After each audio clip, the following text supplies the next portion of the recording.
Welcome back to another edition of Intro to Philosophy. So what we're going to talk about today is Richard Swinburne and his reply to the logical problem of evil. So to recap what we talked about last time, J.L. Mackie laid out for us the logical problem of evil. And I'll go through that very quickly. You should open to your, you should have it in your notes, and you should open up to that part of your notes now. The logical problem of evil is laid out as follows. Mackie thinks that theists, believers in the monotheistic God of the Quran, the Torah, and Christianity, that theists believe three things that when you take them together produce a logical contradiction. Mackie says the theist believes that God is all-powerful, that God is perfectly good, and that evil exists, evil and suffering. And Mackie says, well, if God is all-powerful, then he must have the power to stop evil. If God is perfectly good, a perfectly good being would want there to be less evil and suffering in the world. And yet suffering is not stopped, right? So Mackie, last time, remember, he laid that problem out in the first few pages and then walked us through ways that people have responded. He found all of the traditional ways of responding to this while maintaining the three core theistic beliefs to be fallacious. He says they just didn't work, right? As we kind of got deeper and deeper into that conversation and deeper into the arguments and the counter arguments, we ended up last time towards the end of the discussion at this point where Mackie wondered, well, if God is willing to tolerate all of us suffering so that there are, because that makes possible certain kinds of virtues and moral goodness, right? In a world where there's no suffering, it's not possible to be kind and courageous, for instance, right?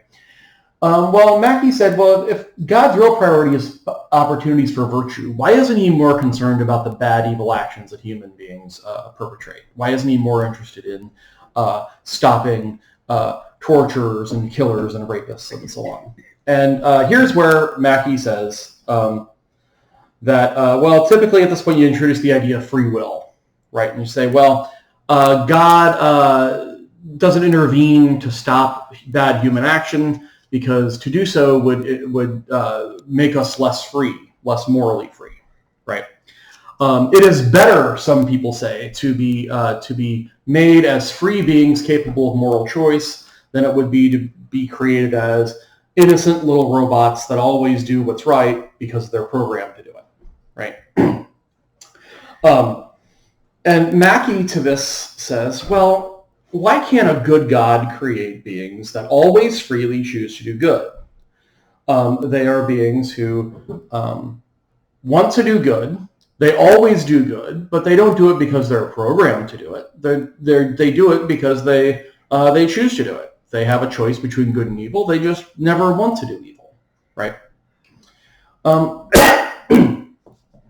Just allergies, I promise.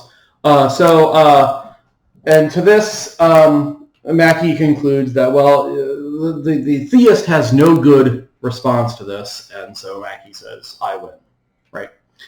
What we're going to talk about today is Swinburne's response. Swinburne is a Christian writer. He's a philosopher who writes from a Christian perspective, and he writes on philosophy of religion, and he has written extensively on this very issue and the different ways that Christians and theists might respond to the problem of evil. In fact, Swinburne has written a trilogy on this very topic, 3 books, and then in addition to that, all sorts of secondary literature. Swinburne's basic strategy in responding to Mackie is going to be this. Swinburne thinks if we fortify this free will defense, if we bulk it up, if we talk about it in some details, and then it'll hold water. It will hold up even against Mackie's attack. So, okay. Then here is Swinburne's free will defense. Here are the bullet points on that. So in the first case, Swinburne says, we should grant that it is good, all things being equal, If God exists, it would be good, or at least not clearly wrong, for him to create beings that have free will and are capable of moral choices. Why this is so sort of harkens back to our previous discussion that without free will and the ability to make moral choices, there would be no moral goodness in the universe, right? So the question Swinburne insists when God is facing whenever God creates the universe is, well, okay, I'm going to create a universe and I'm going to have it's going to have planets and it's going to have galaxies and it's going to have brine shrimp and it's going to have all sorts of other things, right? And all of those things are going to be wonderful. Now, God then comes to the question, well, is it going to have moral goodness in it, right? And a good God, a perfectly good God, Swinburne says, would want a universe, generally speaking, would want a universe that has moral goodness in it. Well, if God wants a universe that has moral goodness in it, then he has to create beings that are capable of moral choices. Right? So, what kind of beings does God create then? Well, Swinburne says God's hands are tied here. Even though he's all-powerful, his hands are tied a little bit, and they're tied by that stipulation we made in the last discussion about how we can't, even if we expect God to be all-powerful, we don't expect him to be able to do the logically impossible. We don't expect him to be able to make 2 + 2 = 5 or make a square circle or something like that, right? Well, Swinburne, in a key move, next proceeds to saying that it is not logically possible for God to create beings who are both truly morally free and also guaranteed never to do wrong. So if God wants to create a universe that has moral goodness in it, then necessarily he has to create beings capable of moral choices. And if he's going to create beings capable of moral choices, well, it's just not possible to create beings who are truly have moral choices, but also are guaranteed never to do wrong. So if God wants there to be moral goodness in the universe, he has to create beings who occasionally, from time to time, do something other than good. Swinburne says. So, with that in mind, God would not be wrong if he created what Swinburne calls humanly free agents. And these are just this is just his fancy term for beings like you and me, right? We all have the knowledge and ability to make moral choices. We have the opportunity to make those moral choices, and we have, Swinburne says, some temptation to do other than the good. Right. And that is the essence, he says, of the humanly free agent. Right.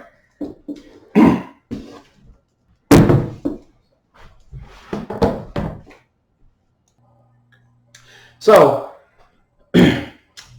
Swinburne, in the first couple pages, lays out his fortified free will defense, and following in the same style as Mackey in the previous article, Swinburne now, in effect, considers how people like Mackey might respond to this free will defense, right? So remember, Swinburne says that God, it's not wrong that he creates a universe with moral goodness in it. Moral goodness necessarily means there are going to be free beings capable of moral choices. And that it's just not logically possible to create beings who are truly morally free and also guaranteed never to do wrong. So God would not be wrong to create beings like you and me, right? So a question that might come up at this point is, well, couldn't God create humanly free agents without anybody really having to suffer as a result of the bad choices of that agent? We can imagine a situation where, I walk around a world, I have the ability to help and hurt others. If I help people, maybe they really feel good, but if I hurt people, they look like they hurt, but there's no real experience of pain out there in the world, right? Swinburne uses the example here. He says, well, couldn't God have created a flight simulator universe, for instance, pilots learn to fly in big video games, right? Where they that are supposed to be, controlled just like a real plane, but if you crash in the flight simulator, right, the plane doesn't explode, nobody is killed or burned with jet fuel, and nobody sues you, right? So, Swinburne says somebody might at this point say, well, why doesn't God create a universe like a flight simulator where I can make choices, but nobody dies or suffers as a result of my mistakes, right? We might think about this to update this idea. We might update it from a flight simulator to there are various computer games these days that are like open world, like World of Warcraft or Grand Theft Auto or Red Dead Redemption, where you can just sort of wander around the world and interact with beings. Some of them just computer characters, and they seem to act like normal, like real human beings. But if you shoot somebody in Red Dead Redemption, nobody dies, right? I use that video game especially as an example because in Red Dead Redemption, they keep track of your moral meter, right? They have a meter at the bottom that has track of your honor. And if you go around randomly shooting people, your honor goes down a little bit, right? So there you go. There is an instance where, nobody is suffering as a result of your choices, but you can still be held accountable to some degree for doing the right thing versus the wrong thing, right? So the question now is, that we're going to consider is, couldn't God create humanly free agents without others having to suffer? That I could go walk around, make all these moral choices, but when I make a bad one, nobody really has to suffer. Swinburne says, no, this would not be an ideal choice. Even though it would be a universe with less suffering, it would be a universe that's deranged in a way that's even worse than the universe that we have now, right? How so? Well, Swinburne argues that it's only by helping and hurting others that we are ever capable of taking moral responsibility for other people. And it's only through taking moral responsibility for others, taking on the burden of others and helping people out, that we ever are able to cultivate moral character, right? Moral character on his account is something that we develop and cultivate for ourselves. We do that through our patterns of helping and hurting other people. Now, here we have what amounts to a direct rejoinder to Mackey's question towards the end of his article last time. Mackey asked, well, why can't a good God create beings who always freely choose to do good? Swinburne in the first case says that's not logically possible. It's not logically possible to create beings who are guaranteed never to do wrong, but also truly morally free. And then Mackey went on to say, well, if what that takes is that God just gives us all good moral character, well, why doesn't God just give us all good moral character? Everybody's got good moral character, right? And Swinburne has a response to this here, right? He says, well, it's not that easy. Unlike what Mackey presumed about moral character, Mackey presumed that moral character was something we either have or we don't. We don't pick it for ourselves. Swinburne says not so fast. Moral character is something that we cultivate for ourselves. Now, no, Swinburne doesn't think that one day somebody wakes up and says from now on, I'm going to be morally good or morally bad. But what he's saying is that, our moral character is really this kind of long-term analysis of the little moral choices that we make from moment to moment and day to day with regard to other people, whether we help or hurt them or are indifferent to them. And that's what moral character is for Swinburne. And that then is something that we cultivate a little at a time. The crucial takeaway for the larger argument here being the last point that, well, if that's how we see moral character, that it is something that in some way we do kind of create for ourselves, then if God simply gave us all good moral character, Swinburne says, we would be less free. We would not be free. We would not really be free agents, or at least not, as he says, it's seriously free in the way that is optimal, that is the best, right? So, okay. So next, Swinburne considers this question. Somebody might ask, well, okay, so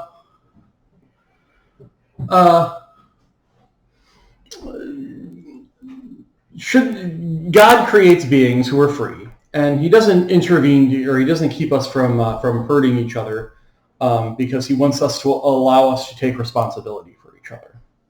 So maybe we should be allowed to hurt each other sometimes. But shouldn't he keep things from getting too bad, right? So in the previous question, Swinburne for the first time introduces this analogy that's going to come back again and again. And it's an analogy of parents to children, right? So Swinburne points out that, if you have two siblings, they're young children, right? And you're trying to teach them your moral values, trying to teach them to do the right thing. Well, when they begin to fight over a toy, for instance, Swinburne says the ideal parent doesn't get involved too quickly. You don't want to be one of these helicopter parents who's always sort of hovering around, separating children if they get, if anytime they get into any small conflict. Swinburne says that the ideal parent is one who lets the children kind of fight it out to a degree, because this is the opportunity for the children, especially the older child, to begin to demonstrate the values that you've been teaching him. Like holding your temper and not picking on your little brother and not pushing him down, taking what you want, right? This is an opportunity for him to demonstrate those virtues. And without opportunity to demonstrate those virtues, he's unlikely ever to adopt those virtues as his own, right? So we might follow Swinburne that far and say, well, okay, and by analogy, of course, God is our celestial parent. God is our ultimate parent, and he doesn't want to get involved too quickly to keep us from hurting each other, because he wants to give us the opportunity to do the right thing. If every time we start to do wrong, he's swooping in and correcting us, like Batman, then then we're not really going to be morally free beings. And we're not going to be able to demonstrate moral goodness, right? Now, on the other hand, if two kids are fighting over a toy, a parent might sit back and kind of let them, work for a while, kind of work out their own differences. But if one of the siblings picks up a rock and starts bashing the other one's head in, no parent, at least no good parent, no parent who wants to keep custody of her children, is going to say, oh, well, just let them fight it out. I got $10 on the big one, on the big kid, right? When it gets that serious, obviously, as a parent, you have a duty to intervene to stop the children from killing each other, right?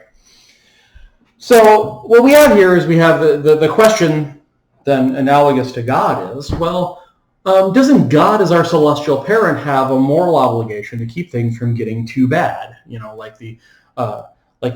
Stopping, the parent should stop the child from bashing the other child's head in. Well, shouldn't God stop, the Nazis from killing 7 million or 6 million Jews, right? Shouldn't, God intervene to stop, the Syrian refugee crisis and all the agony and suffering of untold millions of people as a result of that, right? Now, to this, Swinburne gets a little, in response to this question, Swinburne gets a little cold-blooded and fundamentalist.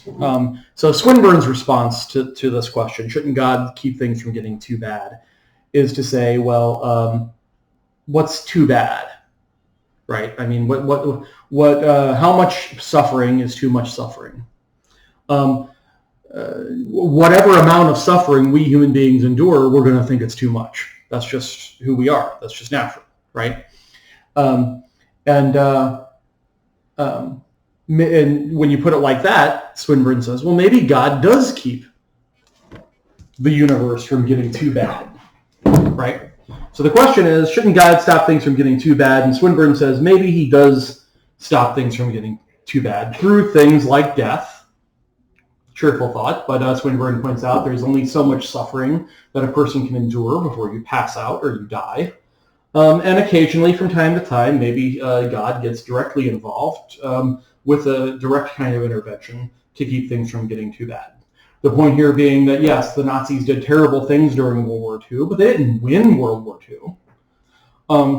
they were stopped by the Allies, by the United States and the Russians, and they didn't develop the bomb first, which would have complicated things considerably. They wiped out upwards of 6 million Jews, but they didn't wipe out all Jews, right?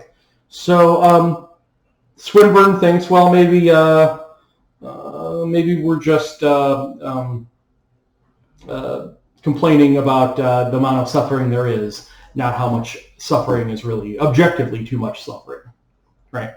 Like I said, this is a pretty cold-blooded response. But put it another way by the Christian philosopher and writer C.S. Lewis.